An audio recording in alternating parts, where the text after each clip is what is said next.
साथियों की मेहनत की वजह से ही आज घर घर तक बाबा साहब अम्बेडकर की बात, मान्यवर काशीराम साहब की बात, मान्यवर दीनभाना वाल्मीकि साहब की बात, फूले पेरियार साहू जी महाराज की बात, कोतवाल धन सिंह गुर्जर जी की बात पहुंचने का काम हो रहा है।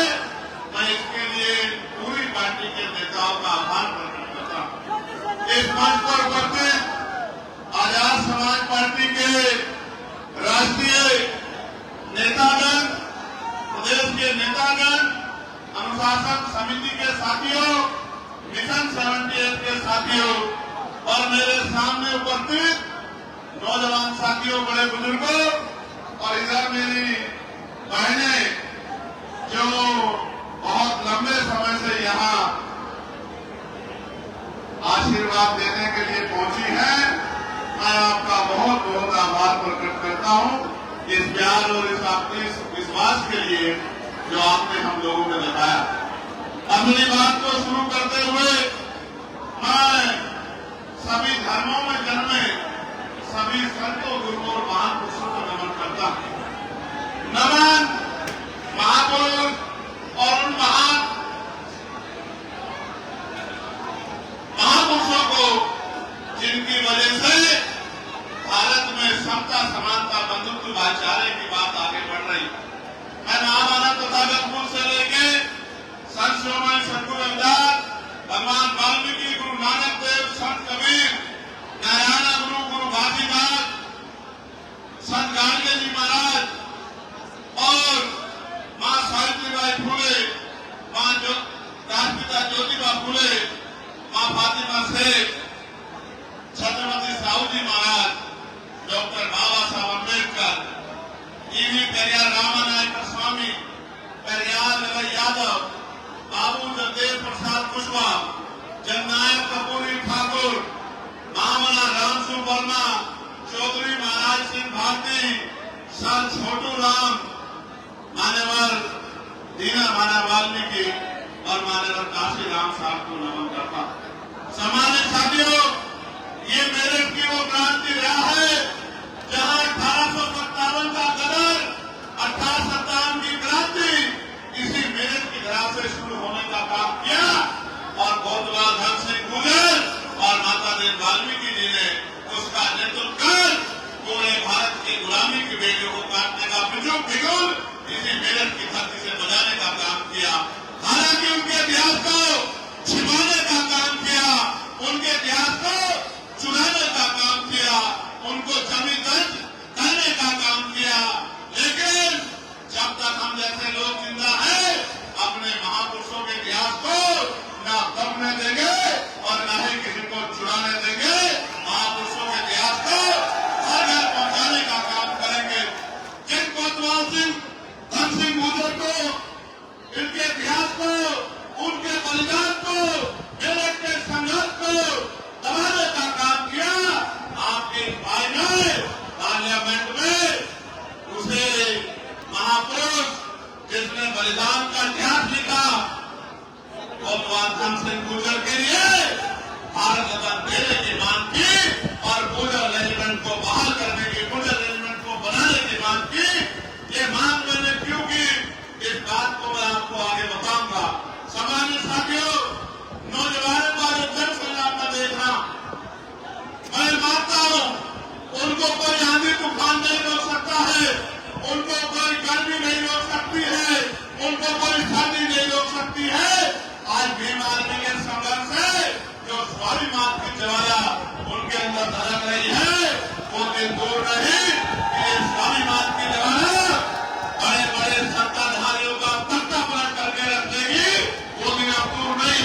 आपके जीवन में कोई लक्ष्य होना चाहिए। और अगर आपके जीवन में कोई लक्ष्य नहीं है तो आपका दुनिया में आना और जाने का कोई मतलब नहीं बनता। मेरे जीवन में लक्ष्य है आप सबकी गरीबी, बेबसी, लाचारी को खत्म करके आपको मान सम्मान का जीवन दिलाने का लक्ष्य मेरे मन में है। जिनको कमजोर समझ के कुचलने का काम किसानों को, मजदूरों को, नौजवानों को, महिलाओं को देश की सत्ता में बैठे लोगों ने किया है, उनको मुख्य धारा में लाके और भौतिक सुधार, मौलिक सुधार, बुनियादी सुधार के घरों तक पहुंचाकर और उनको मान सम्मान का जीवन दिलाना ही मेरी जिंदगी का लक्ष्य है। इसीलिए 16 महीने की जेल काटकर, इसीलिए आपको याद होगा जब दिल्ली में गुरु को तोड़ा गया था और दिल्ली में भी लाखों लोगों का सैलाब उठा के केंद्र की सरकार को झुकाने का काम आप लोगों ने किया था। वो बात भी मैं नहीं भूला। मैं अपने ऊपर बड़ी लाठियों को भूल सकता हूँ, मेरे पैरों के नाखून खींच गए उसको भूल सकता हूँ, मेरे हड्डियां तोड़ दी गई मैं उनको भूल सकता हूँ, मेरे खून से होली खेल के मेरे ऊपर गोलियां चला के मुझे मारने का प्रयास किया गया, मैं उसको भूल सकता हूँ। लेकिन आपकी पीठ पे जो लाठियां पड़ी है उनको ये चंद्रशेखर आजाद भूलने वाला नहीं है। ये बात याद करना। इस रैली को करने का भी एक मकसद है, इस रैली को मेरठ में करने का भी एक मकसद है। ये मेरठ क्रांति द्वारा कही जाती है और इसी मेरठ में जब आपकी बारात रोक के आपके स्वाभिमान से खेलने का प्रयास किया जाता है तो मेरी रातों की नींद हराम हो जाती है कि मेरठ की क्रांति द्वारा में अगर अब हमारी बारात रुकने लगी तो बाबा साहब अम्बेडकर ने जो संविधान में हमें समानता का अधिकार दिया था उस अधिकार का क्या मतलब। उससे पहले निजाम चौधरी जी ने आपको बताने का काम किया कि चाहे किसान हो, नौजवान हो, मेरे भाई सिख समाज के लोग हों, मुस्लिम समाज के लोग हों, ईसाई समाज के लोग हों, जैन समाज के लोग हों, बौद्ध समाज के लोग हों, पहलवान बेटियां हों, किसानों का 13 महीने का आंदोलन हो, कोई ऐसी संघर्ष लड़ाई नहीं है जिसमें भीम आर्मी आजाद समाज पार्टी ने आगे बढ़ के हिम्मत जुटाने का काम न किया हो, उनका हौसला बढ़ाने का काम न किया हो। आप महसूस करके देखो, जब मैं पार्लियामेंट में नहीं गया था तो ये पैसे वाले क्या कहते थे कि अकेला चंद्रशेखर क्या कर लेगा, ये चंद्रशेखर तो पार्षद भी नहीं बन पाएगा, ये चंद्रशेखर तो चेयरमैन भी नहीं बन पाएगा। मेरठ के लोगों ने तो पार्टी के 3 पार्षद बना के आपके उन गद्दारों का मुंह बंद करने का काम किया था और आपने दोनों हाथ भागे। नगीना का धन्यवाद कीजिए मेरे साथ, दोनों हाथ भागे। नगीना के लोगों ने अपनी मेहनत करके एक पैसा जुटा के और वोट की ताकत से आपके चंद्रशेखर आजाद को देश की सबसे बड़ी पंचायत में भेजने का काम किया। और आप बताओ, पार्लियामेंट में जाने के बाद कोई एक ऐसा मसला बताओ जिसमें आपने आवाज दी हो और चंद्रशेखर आजाद ने उस मामले को पार्लियामेंट में उठा के आपकी लड़ाई को मजबूत करने का काम न किया। कोई एक भी मामला ऐसा नहीं है। जब संत सद्गुरु रविदास महाराज की जयंती पे अवकाश नहीं हुआ तो पार्लियामेंट में लड़ के मैंने अवकाश कराने का काम किया। जब बोध गया का मुक्ति आंदोलन चला 75 साल के इतिहास में और जब से लोकतंत्र लागू हुआ है किसी ने बोध गया मुक्ति की बात नहीं की। भगवान बुद्ध के उस पावन तीरथ पे जहां भगवान बुद्ध को ज्ञान प्राप्त हुआ है, आपके भाई चंद्रशेखर आजाद ने सरकार की आंखों में आंखें डाल के उस बोध गया को मुक्त कराने के लिए आवाज उठाने का काम किया। भगवान बुद्ध की बात को, उनकी अपने पवित्र तीरथ को आगे जो है वो बुद्धों के पास आ जाए, इसकी मांग को उठाने का काम किया। समाजी साथियों, आपको याद होगा पार्लियामेंट में मैंने ही डॉक्टर बाबा साहब अम्बेडकर की जयंती को राष्ट्रीय पर्व घोषित किया जाए इसकी मांग उठाई थी। जब मैंने मांग उठाई तो सरकार के लोगों ने घबराकर बाबा साहब अम्बेडकर की जयंती पे अवकाश घोषित करने का काम किया। अकेला वहां है। जिस दिन चंद्रशेखर के साथियों को आपने भेजना शुरू कर दिया, आप ये देखना अभी तो मुद्दे उठ रहे हैं, फिर कलम पकड़ के आपके काम कराने का काम यही नौजवान करेंगे जो आज आपके सामने मंच पर बैठे हैं और आपकी लड़ाई को लड़ने का काम कर रहे हैं।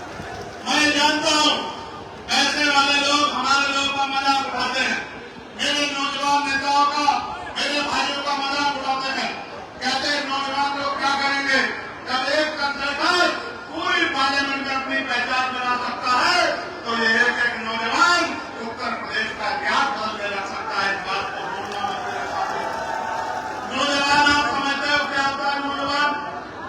नौजवान कभी गैर जिम्मेदार नहीं होता, उसके कंधों पर जिम्मेदारी होती है अपने परिवार की, अपने क्षेत्र की, अपने प्रदेश की, अपने देश की। उसके सीने में आग होती है, राष्ट्रवाद की आग उसके सीने में होती है। नौजवान याद करो आजादी की जंग करतार सिंह सराफा साहब जिन्होंने सबसे पहले शहादत दी वो 19 साल के थे। शहीद आजम सरदार भगत सिंह 23 साल के थे, जिन्होंने मातृभूमि की रक्षा के लिए प्राणों का बलिदान कर दिया। आज जिन नौजवान नेताओं का आप अपमान करने का काम करते हो विरोधियों, वो दिन दूर नहीं, इन्हीं नौजवानों में से कोई विधायक होगा, कोई सांसद होगा, कोई जिला पंचायत का सदस्य होगा, कोई जिला पंचायत का अध्यक्ष होगा, कोई चेयरमैन होगा, कोई प्रमुख होगा। एक दिन जनता ने जिस तरह मेरे सर पे हाथ रखा है, मेरी बात पे पहरा देके इनके सरों पे हाथ रख दिया, वो दिन दूर नहीं कि इन गरीबों की तरफ आग उठाने वाला ज्यादा दिन तक चैन की जिंदगी नहीं जी पाएगा। उसको मिट्टी में मिलाने का काम आपकी संवैधानिक ताकत करेगी। मेरी बात को आप याद रखना। अब वो समय बदल गया है, समय बदल गया। हालांकि आप ये भी समझो हमारी लड़ाई धर्म की नहीं है, सरकार झूठे राष्ट्रवाद की बात करती है। अगर ये भारत अखंड भारत बना है तो सम्राट अशोक के समय में बना है, जब इसकी सीमाएं अफगानिस्तान तक थी, ईरान तक थी। अगर ये दोबारा कभी अखंड भारत बना है तो ये डॉक्टर बाबा साहब अम्बेडकर के संविधान की वजह से बना है, जो संविधान आपको और मुझे क्रांति का अधिकार देता। सामान्य साथियों, जिसे जिसे ये विरोधी गिराने का काम करेंगे उसका हाथ पकड़ के हम उनको उठाने का काम करेंगे। आगे देखो, लड़ाई धर्म की नहीं है, लड़ाई राष्ट्रवाद की नहीं है, लड़ाई अगर देश में है तो रोटी कपड़ा मकान की। क्या आज आप सब लोगों को खाने के लिए अच्छा भोजन, पीने के लिए साफ पानी, पहनने के लिए अच्छे कपड़े और रहने के लिए पक्की छत मिली है? आप सरकार किसको कहती है कि हम 80 करोड़ लोगों को सस्ता राशन देते हैं? ये 80 करोड़ लोग कौन है? मुझे बहुत जिम्मेदारी से कहना पड़ेगा, ये 80 करोड़ लोग इस भारत के मूल निवासी हैं, इस भारत के बहुजन समाज के लोग हैं, इस भारत के दलित, पिछड़े, मुसलमान, आदिवासी और अन्य धर्मांतरसंख्यक समाज के लोग हैं, जिनको आप अपनी व्यवस्था में आज भी गरीब बना के रखना चाहते हैं। मैं आ रहा था, जगह जगह पर स्वागत हुआ, धूप इतनी शानदार थी, फिर भी नौजवान बैठा हुआ था और लोग मुझसे पूछते हैं कि भाई चंद्रशेखर आजाद, इतनी हिम्मत आप मेरे पास से आती है? जिस समाज का नौजवान गुलामी की बेड़ियों को काटने के लिए खड़ा हो जाए, वो समाज ज्यादा दिन तक हाशिए पे नहीं रह सकता। इस बात को मैं समझता हूँ और इस बात को आपको भी समझना पड़ेगा। मैं ये भी मानता हूँ, जिस समाज में सच सुनने की आदत नहीं होती, उनके सामने सच बोलने वाला मूल्य होता है। आप ये बताओ, क्या मैंने कभी आपका हाथ छोड़ा है? दोनों हाथ उठा के बताओ, अगर मैंने आपका हाथ कभी छोड़ा हो तो अगर मैंने कभी आपका हाथ नहीं छोड़ा तो क्या अब आपका हाथ मेरे सर में रहेगा नहीं रहेगा? बताओ। मेरी बात को गौर से सुनो। मुस्लिम समाज के भाइयों, जब मुस्लिम समाज पे चाहे वक्त का मामला हो या अपनी मस्जिदों, मदरसों, दरगाहों को जमीन करके या बुलडोजर चला के जब मुस्लिम भाइयों को नुकसान काम किया हो, इंसानियत की सवाल को दीवार में आजाद समाज पार्टी ने मजबूत करने का काम किया और सरकार से लोहा लेने का काम किया। बहुत सारे लोगों को तो मुसलमान लब कहने में भी तकलीफ होती है, लेकिन दीवार में आजाद समाज पार्टी ने कभी इस तरह का व्यवहार आपके साथ नहीं किया। और आप जिनको वोट देते हो, वो वोट लेने के बाद 5 साल कभी दिखाई भी नहीं देते। जब आप काम कराने जाते हो तो वो कहते हैं हमारे पास ताकत नहीं है। अरे मैं समझता हूँ आप में ताकत नहीं है, उससे भी बड़ी बात यह है कि आप इनको पैरों पर खड़ा ही नहीं करना चाहते। आज प्रदेश की स्थिति क्या है? बाल प्रजापति, कश्यप, सैनी, मौर्य, साके, कुशवाहा, बिंद, राजभर, केवट, मन्ना, नारायण, पूजन, यादव, तमाम पिछड़े वर्ग के लोग, जाटव समाज के लोग, खानू समाज के लोग, वाल्मीकि समाज के लोग, पासी समाज के लोग, तमाम उनके पढ़े लिखे बच्चे बेरोजगार घूम रहे हैं। कहीं कोई रोजगार नहीं है। कोई भर्ती आती है तो पेपर लीक हो जाता है, कोई भर्ती आगे बढ़ती है तो आरक्षण का घोटाला हो जाता है। 69,000 शिक्षक भर्ती में जो धर्म की बात करते हैं, दलित पिछड़े वर्ग के बच्चों के 20,000 पद लूटने का काम इसी उत्तर प्रदेश की सरकार ने किया और उन पर मुकदमा दर्ज करा के उनको मिठाई खिलाने का काम इसी उत्तर प्रदेश की सरकार ने किया। सम्मानित साथियों, अगर सरकारी नौकरी नहीं होगी तो फिर आपके बच्चे कैसे आगे बढ़ेंगे? प्राइवेट सेक्टर में क्या है हमारे पास? इसलिए मैंने पार्लियामेंट में प्राइवेट मेंबर बिल में लेके आया कि भाई प्रतिनिधि क्षेत्रों में भी कमजोर वर्गों के लोगों को आरक्षण मिलना चाहिए। और आरक्षण की कीमत उनसे पूछो जिनका बच्चा इस आरक्षण की वजह से नौकरी पे गया है। नौकरी पे जाने के बाद उसने अपने गरीब परिवार के आंसू पूछने का काम किया। जिन्होंने आरक्षण की लड़ाई नहीं लड़ी, उनको आरक्षण की शक्ति का नहीं पता है। ये लोग आपकी वोट लेते हैं और आपकी तरक्की के रास्ते को भारतीय जनता पार्टी के लोग खत्म करने का काम करते हैं। इसलिए आज यहाँ इस मंच से मैं आपसे अपील करने के लिए आया हूँ, अगर स्वाभिमान सम्मान का जीवन चाहिए तो कीमत चुकाने के लिए तैयार हो जाओ, संघर्ष करने के लिए तैयार हो जाओ, मैदान में उतरने के लिए तैयार हो जाओ। क्योंकि मैं जानता हूँ जिस दिन आपने तय कर लिया, दुनिया की कोई ताकत आपके हौसले को कमजोर नहीं कर सकती है और कोई भी बड़ी से बड़ी ताकत आपके सामने नहीं दिख सकती है। ये बात मैं डॉक्टर बाबा साहब अम्बेडकर के मानने वालों की जानता।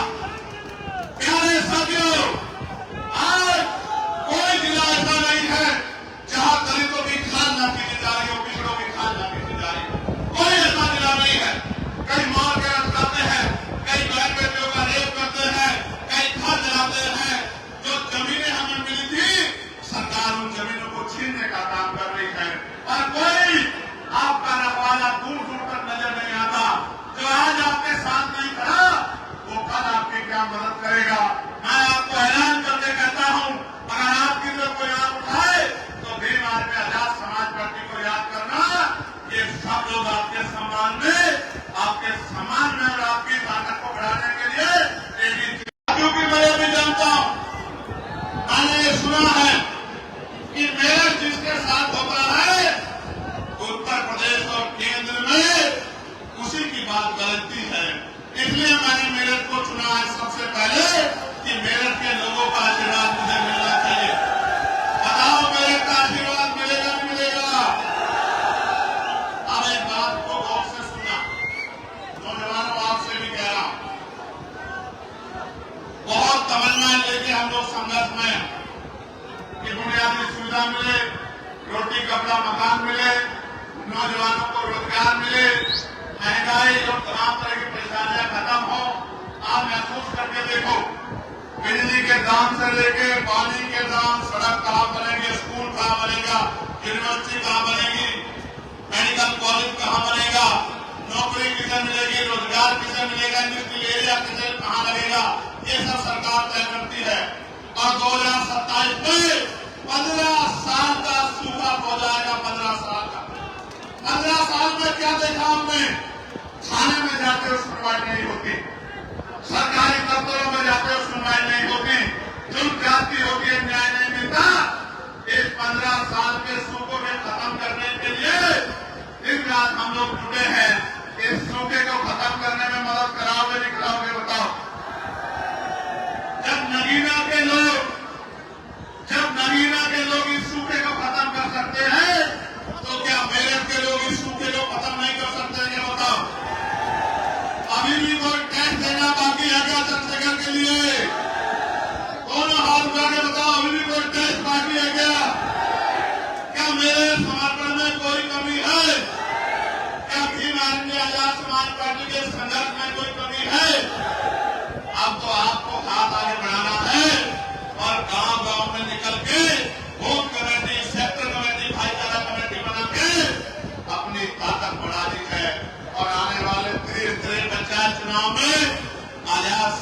पार्टी को ताकतवर बनाया। बताओ बनाओगे नहीं बनाओगे? जोर से बताओ बनाओगे नहीं बनाओगे? विरोधियों को मुंह तोड़ जवाब दोगे नहीं दोगे? देखो मान्यवर काशीराम साहब ये कहते थे कि तमन्ना अगर सच्ची हो तो रास्ते हजार होते हैं, तमन्ना अगर झूठी हो तो बहाने हजार होते हैं। भाई दरोगा जी आराम से।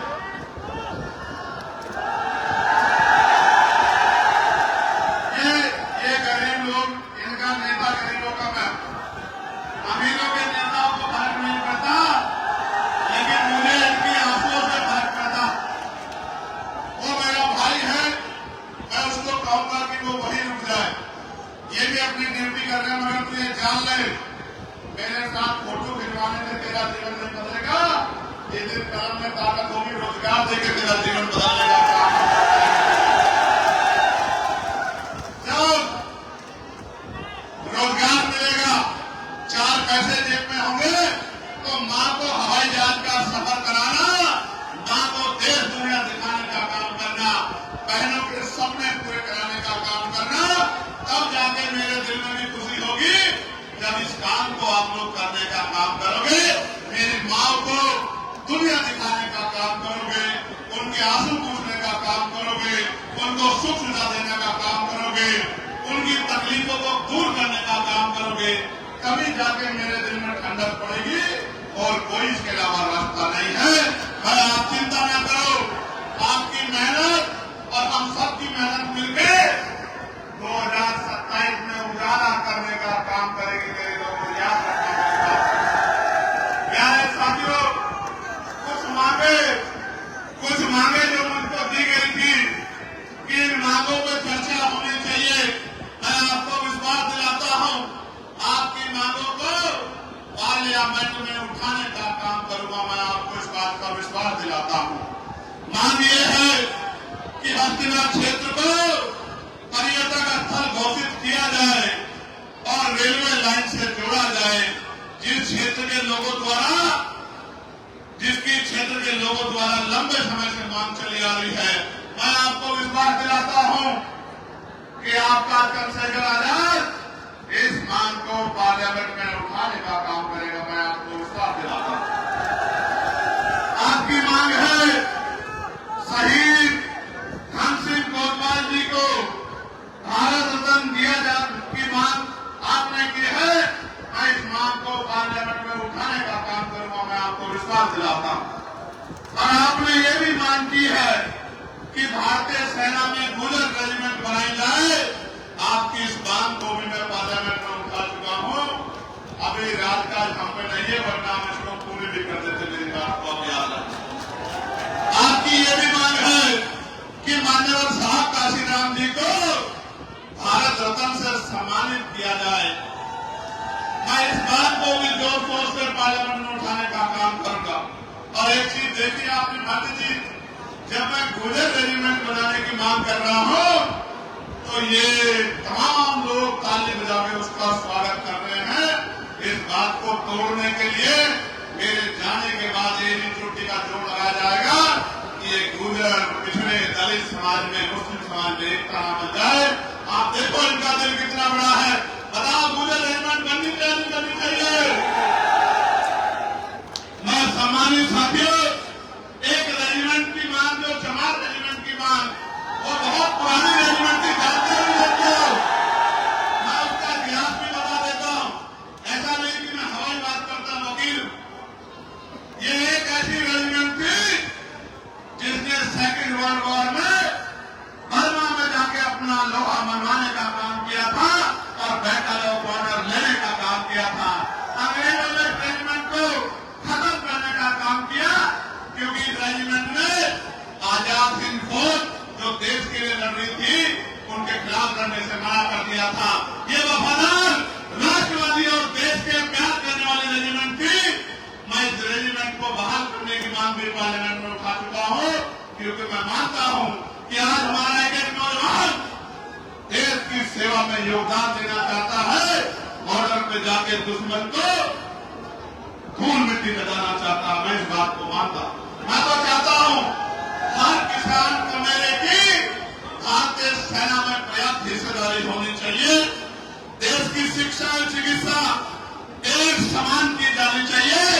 इन दोनों मांगों को मैं पार्लियामेंट में उठा चुका हूं कि राष्ट्रपति हो या किसान मजदूर की संतान, सबको शिक्षा एक समान सरकारी स्कूल में सबको पढ़ाओ और बेहतर से बेहतर शिक्षा दिलाओ, तो गरीब का बेटा भी पढ़ लिख के आगे बढ़ सके और शिक्षा रूपी हथियार का फायदा ले सके। और सरकारी हॉस्पिटल में भी सबको पर्याप्त इलाज मिले, प्राइवेट में जेब ना करे, टैक्स के नाम पे लूट ना हो, इसकी मांग भी मैं कर चुका हूं। देश में कर्मचारियों की ये मांग है कि पुरानी पेंशन बहाल की जाए। इसके लिए भी मैं कई बार पार्लियामेंट में बात उठा चुका हूं, लेकिन निगम में सरकार कर्मचारियों के दुख को नहीं समझती। नगर निगम में संविदा कर्मियों को नियमित किया जाए एवं देश में संविदा समाप्त की जाए। मैं आपको विश्वास दिला कहता हूं, जितने संविदा कर्मचारी अभी जिस डिपार्टमेंट में लगे हैं, आजाद समाज पार्टी ताकत में आने के बाद सबको पक्की नौकरी हम लोग दिलाने का काम करेंगे। ये बात मैं आपको विश्वास दिलाता हूं। नगर निगम में नहीं 2 अप्रैल 2018 में जो SC/ST के लोगों पे झूठे मुकदमे लगा के यहां भी शहादत हुई थी, मुजफ्फरनगर में भी शहादत हुई थी। आपको अंकुर याद है नहीं याद है? शहीद हमारा भाई अंकुर, उन झूठे मुकदमों को वापस लिया जाए, इसकी मांग भी मैं पार्लियामेंट में उठा चुका हूं। वक्फ बिल जो देश के मुसलमानों के खिलाफ है, इसको वापस लिया जाए, इस कानून को वापस लिया जाए, इसकी मांग भी हमारी पार्टी जोर शोर से उठा रही है। और तहसील मैदान मवाना में जो 40 वर्षों से रविवार को 1000 लोगों द्वारा अपने ठिये लगा के अपने परिवार में बच्चों का पालन पोषण करते थे, वर्तमान सरकार उत्तर प्रदेश के मंत्री के इशारे पर पुलिस द्वारा पैड लगाकर सामान बेचने वालों पर लोगों पर लाठीचार्ज किया गया और जिसके कारण में रोष व्याप्त है और रविवार को पैड पुनः लागू किया जाए। भाई मेरी बात पे गौर करना आप सब लोग। सरकार रोजगार तो नहीं दे पा रही है, नौकरी तो नहीं दे पा रही है, इंडस्ट्रियल एरिया तो नहीं लगा पा रही है, लेकिन अगर छोटा मोटा ठेली वाला, सड़क वाला, पटरी वाला, फेरी वाला, ठिये वाला अपना काम करता था, तो इनको भी उजाड़ने का काम कर रही है। जो सरकार गरीबों को उजाड़ने का काम करेगी, उस सरकार को सत्ता से निकाल के फेंकने का काम करोगे नहीं करोगे बताओ?